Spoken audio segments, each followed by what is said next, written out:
Marsh Lake near Whitehorse was a place once rich with Chinook salmon.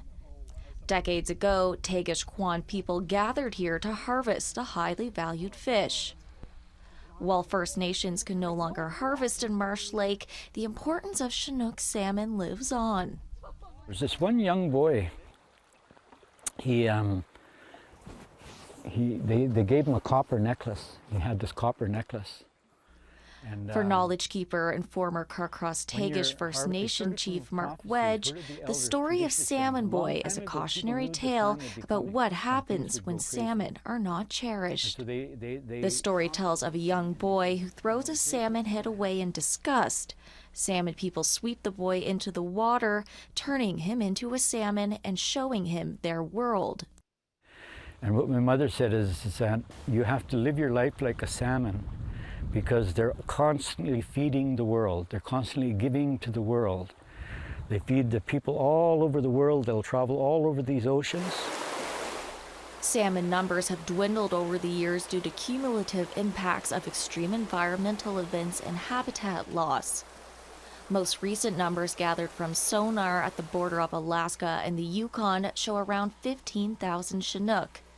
It's a slight increase from last year when 12,000 fish were counted, but still far below the 10-year historical average of 50,000 fish. At the Whitehorse Fish Ladder, just over 150 fish have been counted. And that's really, really sad. That's not good at all. Kwäch'än Chief Mariah Benoit says her people now get their salmon from a neighboring community. Yeah, it's going to be tough for their future. Yeah, I'm afraid for them that they won't know what it's like. We have to take them other places to teach them how to preserve salmon. But Wedge says salmon are resilient and we should be preparing for their return. He says solutions can be found in Indigenous teachings, ceremony, and caring for the land and water. Is it redesigning fish ladders? Is it using traditional knowledge? Is it a combination of using spirituality and ceremony as well as science and technology to start figuring out how to bring those salmon home now?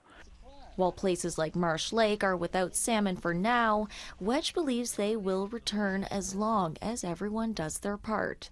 But when we start working together, right, that's when you become strong. And that's the indication of when the animals say, okay, they're doing their part, let's do our part. Sarah Connors, APTN National News, Marsh Lake.